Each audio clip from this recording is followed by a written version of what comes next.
সারা দেশে আবারও অবনতির দিকে যাচ্ছে করোনা পরিস্থিতি। ভাইরাসটিতে ২৪ ঘন্টায় আরও ৪৪ জন মারা গেছেন। মোট মৃত্যুর হার ১.৫৮%। এ নিয়ে মৃতের সংখ্যা বেড়ে দাঁড়ালো ১২,৯১৩ জনে। নতুন রোগী শনাক্ত হয়েছে ২,৩২২ জন। এদিকে করোনার সংক্রমণ বেড়েই চলেছে সীমান্তবর্তী ও আশেপাশের জেলায়। রাজশাহী মেডিকেলে একদিনে করোনা ও এর উপসর্গ নিয়ে ৮ জন মারা গেছে। রিপোর্ট করছেন অভি ইসলাম। নতুন করে সংক্রমণ বৃদ্ধির ধারায় দেশে গত একদিনে আরো ২,৩৩২ জনের মধ্যে করোনা ভাইরাস ধরা পড়েছে। আক্রান্তদের মধ্যে মৃত্যু হয়েছে আরো ৪৪ জনের। শনাক্ত রোগীর এই সংখ্যা গত ৫ সপ্তাহের মধ্যে সবচাইতে বেশি। এর আগে গত ২৯ এপ্রিল এর চেয়ে বেশি ২,৩৪১ জনের মধ্যে সংক্রমণ ধরা পড়ার কথা জানায় স্বাস্থ্য অধিদপ্তর। এদিকে করোনা সংক্রমণ বেড়েই চলেছে সীমান্তবর্তী ও আশপাশের জেলায়। রাজশাহী মেডিকেলে গত ২৪ ঘন্টায় করোনা ও এর উপসর্গ নিয়ে ৮ জন মারা গেছে। লকডাউনের কারণে এটা বন্ধ ছিল, আমরা সরকারি আমরা মেনে চলেছি। সাতক্ষীরায় গত ২৪ ঘন্টায় ১৮৭ জনের করোনা পরীক্ষায় ১০৩ জন আক্রান্ত হয়েছে। শনাক্তের হার ৫৫.০৮%। জেলাটিতে গেল ২৪ ঘন্টায় ৫ জনের মৃত্যু হয়েছে। চাঁপাইনবাবগঞ্জে ১৮৯ জনের করোনা শনাক্ত হয়েছে। শনাক্তের হার ২৯.২১%। করোনার সংক্রমণের হার দিন দিন বেড়ে যাচ্ছে, বিষয়টি নিয়ে জেলা প্রশাসন উদ্বিগ্ন। দিনাজপুরে করোনা শনাক্তের হার ৩৩.৩৩%। নওগাঁ চুয়াডাঙ্গায় বিশেষ লকডাউনে স্বাস্থ্যবিধি মানছে না বেশিরভাগ মানুষ। করোনা সংক্রমণ বাড়ছে টাঙ্গাইল, কুষ্টিয়া, বাগেরহাট সহ বিভিন্ন স্থানে। অভি ইসলাম, টিভি। সীমান্ত জেলাগুলোতে করোনা সংক্রমণ পরিস্থিতি দিন দিন খারাপের দিকে যাচ্ছে। শনাক্তের হার ছাড়িয়েছে ৫০%। এই অবস্থায় স্থানীয়ভাবে লকডাউন দিয়ে পরিস্থিতি মোকাবেলার চেষ্টা করছে সরকার। বিশেষজ্ঞদের মতে শুধু নামেই লকডাউন নয়, কঠোর ভূমিকা পালন করতে হবে স্থানীয় প্রশাসন ও জনপ্রতিনিধিকে নিয়ে। একই সাথে র্যাপিড টেস্টের আওতায় বাড়াতে হবে। রিপোর্ট করছেন জাহির রহমান। করোনার ভারতীয় ধরনকে বিশ্ব স্বাস্থ্য সংস্থা নাম দিয়েছে ডেল্টা ভ্যারিয়েন্ট। ভাইরাসটি এখন চোখ রাঙাচ্ছে দেশের সীমান্তবর্তী এলাকাগুলোতে। প্রতিদিনই বাড়ছে সংক্রমণ ও মৃত্যুর সংখ্যা। এরই মধ্যে ভারতীয় ধরনটি সবচেয়ে বেশি ছড়িয়েছে চাঁপাইনবাবগঞ্জ, রাজশাহী, খুলনা, চুয়াডাঙ্গা ও নওগাঁয়। পরিস্থিতি সামাল দিতে ইতিমধ্যে সীমান্তবর্তী জেলায় দেওয়া হয়েছে লকডাউন। জরুরি সেবা ছাড়া সব বন্ধ রাখা হয়েছে। তবু নতুন করে ভারতীয় ভ্যারিয়েন্টটি পাওয়া গেছে ঢাকার কেরানীগঞ্জ, গোপালগঞ্জ ও টাঙ্গাইলেও। লকডাউন তারপরও কেন বাড়ছে সংক্রমণ? মাঠ পর্যায়ে কার্যকর ব্যবস্থা না নিলে পরিস্থিতি আরও ভয়ানক হওয়ার আশঙ্কা করছেন করোনা সংক্রমণ রোধে জাতীয় কারিগরি পরামর্শক কমিটির সভাপতি। ওইখানকার লকডাউনটা এমন হওয়া উচিত যেখানে প্রত্যেকটা মানুষ ঘরে থাকবে। বেশি বেশি যেন আমরা টেস্ট করি।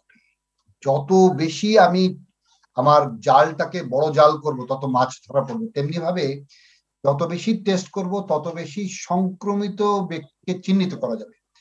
আর যদি সংক্রমিত ব্যক্তি চিহ্নিত হয়, তাহলে তাকে আইসোলেট করলাম এবং সে আর কারোর সাথে মিশতে পারলো না। র্যাপিড অ্যান্টিজেন টেস্ট, এটা একদম প্রান্তিক পর্যায়ে, যেখানে কোনো মেশিন টেশিন লাগবে না, খুব অল্পতেই সহজে অল্প মূল্যে এবং দ্রুত ফলাফল দেয়। সীমান্ত এলাকার জেলাগুলোকে অন্য জেলা থেকে বিচ্ছিন্ন করে ফেলারও পরামর্শ দিয়েছেন বিশেষজ্ঞরা।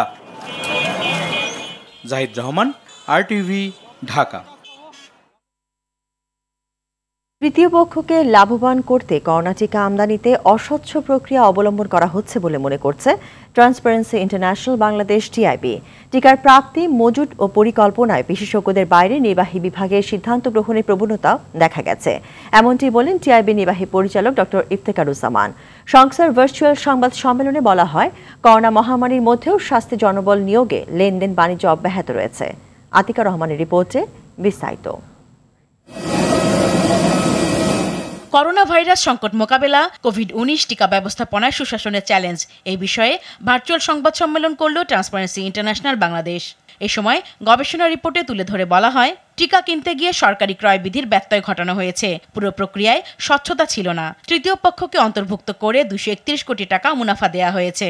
সেরাম ইনস্টিটিউট এবং ভ্যাকসিনকোর কাছ থেকে বাংলাদেশ সরকার যে টিকা ক্রয় করা হয়েছে এই ক্ষেত্রে এই দর কষাকষির জায়গাটা আসলে সঠিকভাবে করা হয়নি কিংবা আইনের লঙ্ঘন হয়েছে। এই টিকা আমদানিতে তৃতীয় পক্ষের যে অন্তর্ভুক্তি, এর ফলে যে পৃথিবীর বিভিন্ন এলাকায় যে টিকার কোভিশিল্ড টিকার যে ক্রয় মূল্য ভারত $2.8 ক্রয় করেছে এবং আফ্রিকান ইউনিয়ন $3 ক্রয় করেছে। সেক্ষেত্রে আমরা বাংলাদেশে দেখতে পাই যে এই টিকার পরিবহন মূল্য সহ প্রায় $5 খরচ করেছে। তাদের কাছ থেকে যদি 3 কোটি ডোজ টিকা আনা হয় তাহলে তাদের মোট মুনাফা হবে 231 কোটি টাকা। আলোচকরা বলেন, যথাযথভাবে এলাকা ভিত্তিক টিকা চাহিদা যাচাই করা হয়নি এবং কঠোরভাবে এলাকা ভিত্তিক লকডাউনও পালন হয়নি। টিকার নিবন্ধন ব্যবস্থাপনা সুবিধাবঞ্চিত মানুষের প্রতিকূলে হওয়ার কারণে এলাকা শ্রেণী লিঙ্গ এবং পেশাভিত্তিক বৈষম্য তৈরি হয়েছে, যা সার্বজনীন টিকাদান কর্মসূচির যে অঙ্গীকার সেটিকে ঝুঁকিপূর্ণ করে তুলেছে। আমরা দেখেছি সচরাচরের মতোই গত 1.5 বছর যাবত যে ঘটনাগুলি ঘটেছে, স্বাস্থ্যবিধি বিশেষ করে মান্য না করা, বিশেষ করে সামাজিক দূরত্ব বজায় রাখার ক্ষেত্রে বাধ্যবাধকতা বাস্তবায়নে একদিক থেকে সরকারের দোদুল্যমানতা বা বিপরীতমুখী সিদ্ধান্ত। রিপোর্টে বলা হয়, করোনা প্রতিরোধ ব্যবস্থাপনায় স্বাস্থ্য বিশেষজ্ঞ, স্বাস্থ্য অধিদপ্তর, স্থানীয় প্রশাসন, হাসপাতাল ও জনপ্রতিনিধিদের সমন্বয়হীনতা রয়েছে। টিআইবি জরিপে দেশের 8 বিভাগের 43 জেলার 1387 মানুষ অংশ নিয়েছে। আতিকা রহমান, আরটিভি, ঢাকা।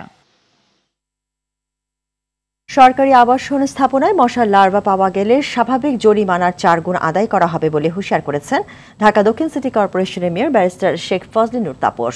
ফুলের টবে যাতে পানি জমে না থাকে সেই জন্য সবাইকে সচেতন হওয়ার আহ্বান জানান মেয়র। আপেল শাহরিয়ারের রিপোর্ট। নগর ভবনে এডিস মশাবাহিত ডেঙ্গু ও চিকুনগুনিয়া রোগ প্রতিরোধ বিষয়ক মতবিনিময় সভার আয়োজন করে ঢাকা দক্ষিণ সিটি কর্পোরেশন। সবাই উপস্থিত দক্ষিণের মেয়র নগরবাসীকে মশাবাহিত রোগ থেকে মুক্তি দিতে বিশেষ পরিকল্পনা নেয়ার কথা জানান। চাকার দোকান বিভিন্ন অলি গলিতে তারা সামনে 2টো চাকা রাখে, পিছে কিন্তু অনেক চাকা, পরিত্যক্ত চাকা অনেক থাকে, সেখানে পানি জন্মায়, সেখানে ব্যবস্থা।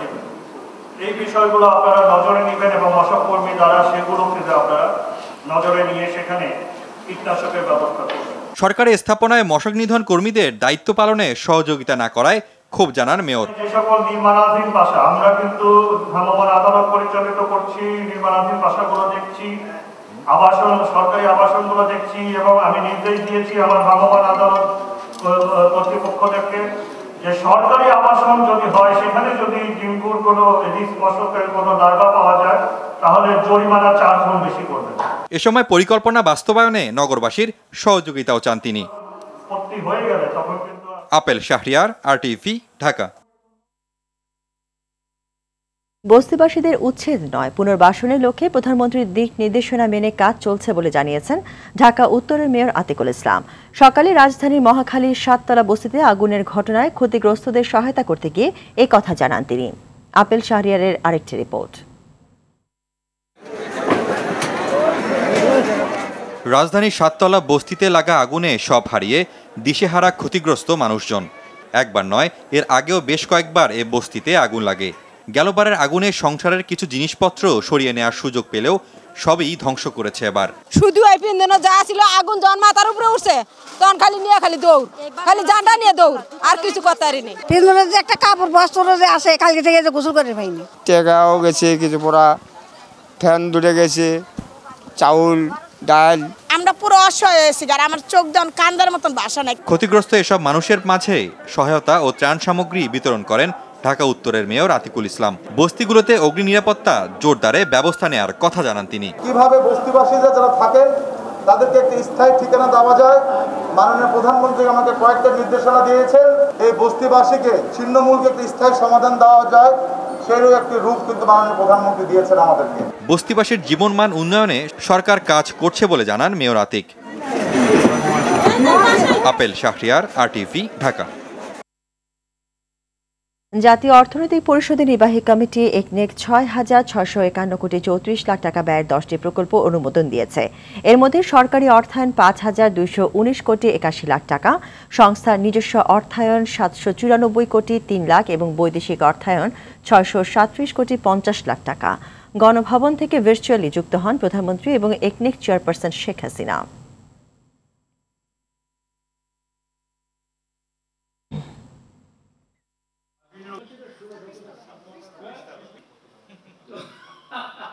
পরের প্রকল্পটি আমাদের আমলাতন্ত্রের জন্য, বাট আমলাতন্ত্র তো মন্দ নয়, আমলাতন্ত্র ভালো, আমলাতন্ত্রের কোনো বিকল্পও তো নাই, কেউ বাইর করতে পারে নাই, সোভিয়েতরা বাইর করতে পারে নাই, চীনেরাও পারে নাই, ফেরাউনও পারে নাই। সে মহান আমলাতন্ত্রের জন্য আমরা তাদের যে প্রশিক্ষণ কেন্দ্র সাভারে, এইটাকে আমরা আধুনিকায়ন, সংস্কারকরণ, প্রশস্তকরণ, বৃদ্ধিকরণ, উপরের দিকেকরণ সব কিছু করবো। মানি লন্ডারিং আইনের মামলায় মনির হোসেন ওরফে গোল্ডেন মনির সহ 3 জনের 170টি ব্যাংক হিসাব জব্দের নির্দেশ দিয়েছেন আদালত। ব্যাংক হিসাব জব্দ হওয়া অপর 2 জন হলেন সিরাজগঞ্জ সদর উপজেলার চেয়ারম্যান রিয়াজ উদ্দিন ও ঢাকা উত্তর সিটি কর্পোরেশনের 44 নম্বর ওয়ার্ডের কাউন্সিলর শফিকুল ইসলাম ওরফে শফিক। মঙ্গলবার সিআইডির আবেদনের প্রেক্ষিতে ঢাকার মহানগর সিনিয়র স্পেশাল জজ কে এম ইমরুল কায়েস তাদের ব্যাংক হিসাব জব্দের আদেশ দেন। এদিকে এবি ব্যাংক থেকে ভুয়া ওয়ার্ক অর্ডারের মাধ্যমে 176 কোটি টাকা আত্মসাতের অভিযোগে এরশাদ ব্রাদার্স কর্পোরেশনের মালিক এরশাদ আলী, ব্যাংকের সাবেক এমডি শামীম আহমেদ ও মশিউর রহমান সহ 17 জনের বিরুদ্ধে মামলা করেছে দুর্নীতি দমন কমিশন দুদক। সমুদ্র নামে চোখের সামনে ভেসে উঠে সুবিশাল নীল জলরাশির দিগন্ত। এই বিশাল জলরাশি কোটি বছর ধরে পৃথিবীতে যোগান দিচ্ছে প্রাণের অস্তিত্ব টিকিয়ে রাখার সব ধরনের উপকরণ। সমুদ্রকে কাজে লাগিয়ে আবার বিশ্বের অনেক দেশ পৌঁছে গেছে উন্নয়নের শীর্ষ কাতারে। ছোট্ট বাংলাদেশও এখন বিশাল সমুদ্র এলাকার গর্বিত মালিক, কিন্তু পরিসংখ্যানগত বিচারে এখনও পিছিয়ে আছে দেশ। বিশেষজ্ঞরা বলছেন, সঠিক উপায়ে কাজে লাগাতে পারলে উন্নতির শিখরে পৌঁছাতে পারে বাংলাদেশও। বিশ্ব সমুদ্র দিবসে মারুফ রেজার বিশেষ রিপোর্ট। পৃথিবীর বুকে প্রাণের অস্তিত্ব টিকে রাখার অন্যতম নিয়ামক অক্সিজেন, আর এই অক্সিজেনের সবচেয়ে বড় যোগানদাতা সাগর মহাসাগর। তাই সাগর মহাসাগরকে বলা হয় পৃথিবীর ফুসফুস। কেবল অক্সিজেন দিয়েই নয়, শত কোটি মানুষের খাদ্য আর অর্থনীতির যোগানদাতাও এই বিশাল জলরাশি, যার অস্তিত্বের মতোই আঁকড়ে ধরে আছে লক্ষ কোটি প্রাণ। এরই মধ্যে সমুদ্রকে সঠিকভাবে কাজে লাগিয়ে বদলে গেছে সিঙ্গাপুর, মালয়েশিয়া, ইন্দোনেশিয়া, এমনকি ভারতের মতো অনেক দেশ, যেখানে মোট জিডিপির 30 থেকে 40% পর্যন্ত অবদান রাখছে এই সমুদ্র। 2012 ও 2014 সালে মিয়ানমার ও ভারতের কাছ থেকে সমুদ্রসীমা আদায়ের পর সরকার আগ্রহী হয় সমুদ্র অর্থনীতি বা ব্লু ইকোনমিকে কাজে লাগাতে। কিন্তু কতখানি এগোতে পেরেছে দেশ? বর্তমান সরকার একটা সদাশয় হয়েছেন, তারা কিন্তু একটা জাহাজ মালয়েশিয়া থেকে কিনে দিয়েছেন, আপনি জানেন, মীন অনুসন্ধানী। সেই জাহাজটা কিন্তু আপনার প্রাণিজ সম্পদ, অর্থাৎ মাছের যে কী সম্পদ আছে সেটা কিন্তু ওরা জরিপ করছে। যদিও এখনও জরিপের রেজাল্ট আমরা এখনও পাইনি, কিন্তু এই মাছের সাথে সাথে খনিজ সম্পদ যেটা আছে সেই সম্পদটা কিন্তু আমরা প্রচুর পেতে পারি এখানে। আমাদের দরকার ছিল কাল বিলম্ব না করে এই খনিজ সম্পদটাকে কিভাবে জরিপ করে এই আহরণ করা যায়। সমুদ্রের নিচের সম্পদ সম্পর্কে যতখানি জানা বাংলাদেশের, তার থেকে বেশি রয়ে গেছে অজানা। সমুদ্রকে কাজে লাগিয়ে যদি একটা আমরা ব্যাপক যজ্ঞ শুরু করতে পারি, তাহলে কিন্তু আমাদের এই সমুদ্র থেকে, ব্লু ইকোনমি থেকে আমাদের 3 to 4% জিডিপি গ্রোথ আসতে পারে। বঙ্গোপসাগরের সম্পদ বাংলাদেশকে যেমন দিতে পারে আগামী দিনের জ্বালানি নিরাপত্তা, তেমনি বদলে দিতে পারে অর্থনীতির সামগ্রিক চেহারাও। আর তার জন্য দক্ষ জনশক্তি গড়ে তোলার তাগিদ দিলেন এই সমুদ্র বিশেষজ্ঞ। মারুফ রেজা, RTV, ঢাকা। বিশ্বের সবচেয়ে দামি আম মিয়াজাকি বা সূর্য ডিম। জাপানি আম হলেও পার্বত্য চট্টগ্রামের মাটি ও আবহাওয়া এটি চাষের উপযোগী বলছেন কৃষিবিদরা। প্রথমবারের মতো এই আমের চারা রোপণ করে সফল হয়েছেন পার্বত্য জেলা খাগড়াছড়ির যুবক লাসিংমং চৌধুরী। নিজের মিশ্র ফলের বাগানে শুধু মিয়াজাকি আমই নয়, প্রায় 70 ধরনের আমের চাষাবাদ করেছেন। রাঙামাটি প্রতিনিধি ইয়াসিন রানা সোহেলের তথ্যচিত্রে বিস্তারিত শাহাবুদ্দিন শিহাবের রিপোর্টে। অত্যন্ত আকর্ষণীয় মিয়াজাকি আমটি সূর্য ডিম বা রেড ম্যাঙ্গো নামেও পরিচিত। এটি বিশ্বের সবচেয়ে দামি আম। প্রতিটি আমের ওজন গড়ে প্রায় 600 গ্রাম। বিশ্ববাজারে এই একটি আমের দাম প্রায় 5 থেকে 6 হাজার টাকা, তবে বাংলাদেশের বাজারে এটি 1000 টাকা। খাগড়াছড়ি জেলার মহালছড়িতে উঁচু পাহাড়ে বিশ্বের সবচেয়ে দামি আমটি চাষাবাদ করেছেন বিশ্ববিদ্যালয় পড়ুয়া লাসিমং চৌধুরী। এই জাতের আমের চারা দেশের বাইরে থেকে সংগ্রহ করা হয়েছে। তার দাবি, পাহাড়ে এই জাতের আম আগে চাষ হয়নি। পাহাড়ি ঢালু জমিতে আম্রপালি ছাড়াও তার বাগানে মিয়াজাকি সহ দেশি বিদেশি 70 প্রজাতির আম গাছ সংরক্ষণ করে তাক লাগিয়ে দেন এই যুবক। এটা পাকলাম মিষ্টতা, তারপর হচ্ছে আপনার গন্ধ, আপনার ফ্লেভার সবকিছু কিন্তু মানে অন্যান্য জাত থেকে কিন্তু এটা কিন্তু আপনার সম্পূর্ণ ডিফারেন্স একটা জাত। এবং এটা পৃথিবীতে রেড ম্যাঙ্গো নামেই পরিচিত। এক জোড়া আমের দাম হচ্ছে বাংলাদেশি টাকা প্রায় 2,80,000 টাকা। বাংলাদেশে কিন্তু আমি বাণিজ্যিকভাবে প্রথমে চাষাবাদ করেছি। এবং প্রচলিত আমের চেয়ে নতুন এই জাতের আম চাষ করে কৃষকরা বেশি লাভবান হবে মনে করছেন কৃষি গবেষকরা। আকার এই দুইটি মিলিয়ে এটাকে সূর্যের ডিম এই নামে বাংলাদেশে পরিচিত হয়েছে এবং পার্বত্য চট্টগ্রাম তথা বাংলাদেশের আবহাওয়াতে জিওগ্রাফিক্যাল লোকেশনে এটা হচ্ছে ব্যানানা ম্যাঙ্গোর মতনই, কিউজাই আমের মতনই এটি আমাদের দেশে ভালো করবে এবং এটি আমাদের দেশের কৃষক ভাইরা করে বাণিজ্যিকভাবে লাভবান হতে পারবে। বর্তমানে প্রচলিত জাতের পাশাপাশি বিদেশি জাতের আম চাষাবাদে কৃষকরা আগ্রহী হচ্ছেন। বিশ্বের সবচেয়ে দামি মিয়াজাকি আম চাষাবাদ পাহাড়ের আবহাওয়া ও মাটি উপযোগী। কৃষক পর্যায়ে এ জাতের আম চাষাবাদের উদ্যোগ নেওয়ার কথা জানিয়েছেন কৃষি বিজ্ঞানীরা। শাহাবুদ্দিন শিহাব, RTV। লাবিব গ্রুপের কৃষি পণ্য ব্যবসায়ের ক্রমবর্ধমান উন্নয়ন ও সম্প্রসারণের অংশ হিসেবে দেশের অন্যতম কৃষি খামার আলমগীর রেঞ্জ লিমিটেড এবং ই-কমার্স প্ল্যাটফর্ম ই-ভ্যালির সঙ্গে দ্বিপাক্ষিক চুক্তি স্বাক্ষর হয়েছে। মঙ্গলবার এক অনুষ্ঠানে আলমগীর রেঞ্জ লিমিটেডের পরিচালক ও লাবিব গ্রুপের ভাইস চেয়ারম্যান সুলতানা জাহান, ই-ভ্যালির চেয়ারম্যান শামীমা নাসরিন চুক্তিতে স্বাক্ষর করেন। এ সময় লাবিব গ্রুপের চেয়ারম্যান সালাউদ্দিন আলমগীর, ই-ভ্যালির ব্যবস্থাপনা পরিচালক মোহাম্মদ রাসেল সহ অন্যান্য কর্মকর্তারা উপস্থিত ছিলেন। আলমগীর রেঞ্জ লিমিটেডের বাংলাদেশের অন্যতম প্রধান গ্রুপ অফ ইন্ডাস্ট্রিজ লাবিব গ্রুপের একটি সহযোগী প্রতিষ্ঠান। দর্শক, করোনা ভাইরাস নিয়ে আতঙ্কিত হবেন না, সতর্ক হন, নিজে পরিচ্ছন্ন থাকুন, মাস্ক পরুন, অন্যকে সচেতন করুন। এই সংকট মুহূর্তে প্রয়োজনীয় সব তথ্য নিয়ে আপনাদের পাশে আছে RTV। রাতের সংবাদ এই পর্যন্তই। RTV সর্বশেষ সংবাদ জানতে যে কোনো মোবাইল থেকে 24141 নম্বরে ডায়াল করুন। আর মোবাইল ফোনের সংবাদ দেখতে অ্যাপ স্টোর, গুগল প্লে বা উইন্ডোজ স্টোর থেকে ডাউনলোড করুন RTV অ্যাপস। এছাড়াও তাৎক্ষণিক ও বিনোদন সংবাদ জানতে বিশ্বের যে কোনো প্রান্ত থেকে ভিজিট করুন rtvonline.com, facebook.com/rtvonline ও youtube.com/rtvdigitals। এখন থেকে RTV সব বিনোদনমূলক অনুষ্ঠান দেখতে পারবেন RTV প্লাসে। ধন্যবাদ সবাইকে।